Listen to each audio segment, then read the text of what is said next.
1 2 3. هناخد جولة سريعة في المرسم. عملت فيه شوية تغيرات جديدة وافكار، زي ما انتم عارفين لسه شغالة في المرسم عشان اعمل فيه ديكورات مختلفة. هنبدأ من على اليمين. اول حاجة هنا حاطة لوحات اللي انا لسه هرسم عليها.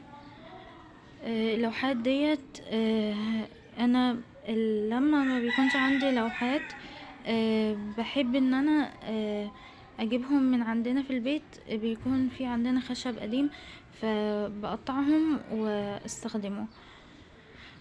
هنا زي ما انتم عارفين الرسومات اللي كانت متعلقة اللي احنا علقناهم مع بعض، فانتم عارفين الجزء ده كله عشان بس ما نرجعش عند الحيطة ديت. هنا كان محطوط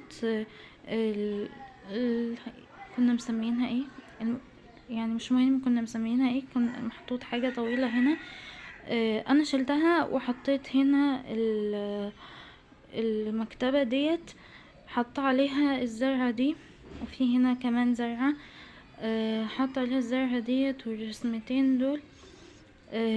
حاطة هنا هنا بقى حاطة في دولت رسومات، ودول الوان المائية، خشب مائية واويل باستل، الدفاتر الرسم تحت الالوان المائية والجواش. هنا المفروض الوان الزيت، بس انا كنت برسم فما رجعتهاش.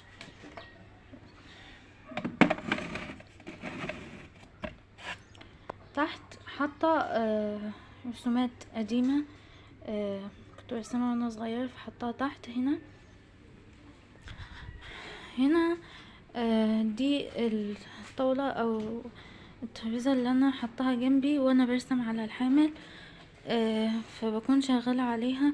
ودي الباليتة اللي انا شغالة عليها حاليا، الفرش بتاع الوان الزيت، السكاكين والباليتات. الترابيزة ديت حطها هناك حامل التصوير، الموبايل، الزرعة. ده مكتبي بقى حطيته هنا، حسيته شكله احسن كتير عن مكان يعني. حاطه هنا الزرعة ديت جنبه، وحاطه شمعة حطها جنبي كده فبيبقى شكلها حلو.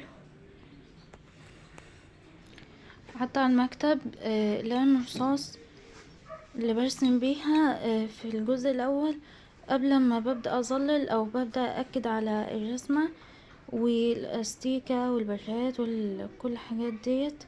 هنا برضو في لام رصاص واللام التسريح. هنا طبعا اللوحات اللي انا علقتها معاكم الزرعة. هنا حاطة دي شكل على الحيطة الرسمة ديت. هنا لقيت اللوحات على الارض. الحاجة التانية اللي انا عاملاها جديدة، عملت حامل تاني. خليني اوريهولكم الشكل اهو. يعني واحنا داخلين يعني بقى في حاملين، انا عملت ده.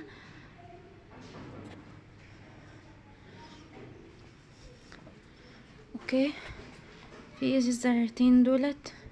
عملت مكتبة حاطة فيها الوان الاكريليك، الوان الخشب.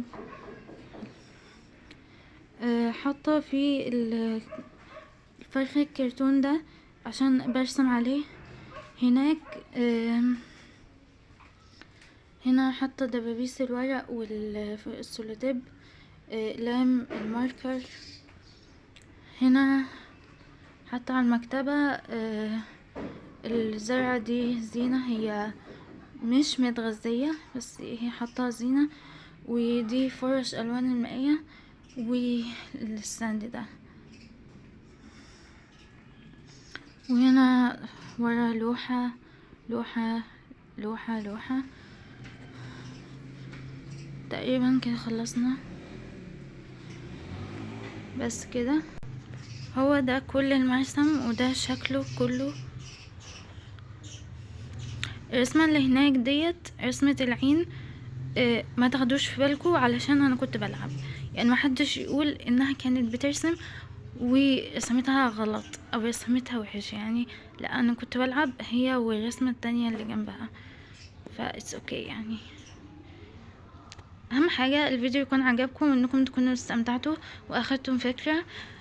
زي ما انتم عارفين، زي ما انا قلت لكم، انا لسه لحد الان بحضر او بجهز في المرسم، فلسه بيطلع لي افكار ولسه محتارة. بس انا مش عارفة ارتحت المرة دي ليه.